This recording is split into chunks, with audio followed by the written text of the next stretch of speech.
आज कुछ ऐसा डिस्कस करते हैं जो जेंसी बच्चों को ये बताएगा कि हमारी हिस्ट्री में ट्रेडिंग बिना पैसे कैसे होती थी। जब पैसा नहीं था तब ट्रेडिंग कैसे होती थी, तब भी ट्रेडिंग होती थी। और ये ट्रेडिंग का जो हिस्ट्री है ना, ये इतना पुराना है जितनी हमारी ह्यूमन सिविलाइजेशन। कमोडिटी ट्रेडिंग को ट्रेड करने के लिए बाटर सिस्टम का यूज किया जाता था।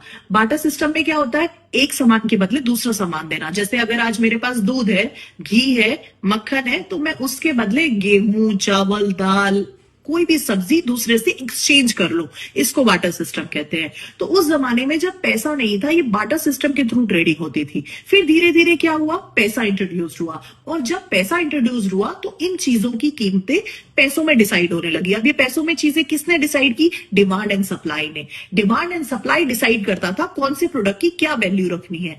उसके बाद जब ये चीजें स्मूथ लाइन हुई तो स्पॉट मार्केट इंट्रोड्यूस हुआ। तो अब समझते हैं स्पॉट मार्केट। स्पॉट मार्केट क्या होता है, आपने मुझे कैश दिया और उसके बदले में मैंने आपको इमीडिएटली गुड्स दे दिए। जैसे आपने अभी कैश में मुझे अमाउंट पे किया और व्हीट ले लिया, वेजिटेबल्स ले ली। This is called a spot market. इतना डिफिकल्ट नहीं है, ठीक है।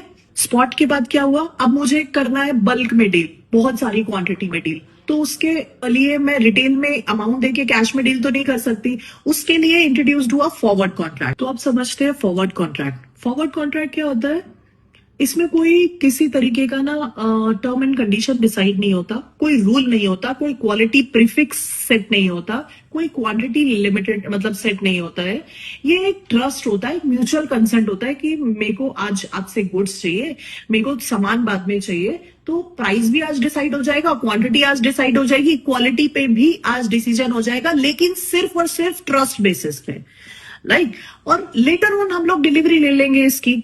तो ये होता है forward contract. But forward contract में ना बायर और सेलर अपने फायदे के अकॉर्डिंग ना डिफॉल्ट कर जाते थे।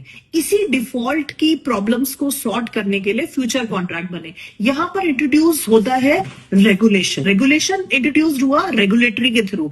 रेगुलेटरी अथॉरिटी आई, उन्होंने क्वालिटी, क्वांटिटी और प्राइस और टाइम सब कुछ फिक्स कर दिया, सब कुछ स्टैंडर्डाइज कर दिया। उन्होंने रूल्स एंड रेगुलेशंस को एक तरीके से एक स्टैंडर्डाइज कॉन्ट्रैक्ट में बांध दिया, जिसमें कोई डिफॉल्ट नहीं कर सकता। वहां पर रेगुलेटरी एक गारंटी लेती है कि मैं तुम्हारे साथ, चाहे तुम बायर हो चाहे तुम सेलर हो, मैं तुम्हारे साथ चीटिंग किसी भी तरीके की नहीं होने दूंगी। इस चीज की गारंटी अथॉरिटी के थ्रू, रेगुलेटरी अथॉरिटी के थ्रू बायर और सेलर को दी जाती है। तो ये थोड़ा ज्यादा स्मूथ लाइन हो जाता है। This is no only future contract. Thank you.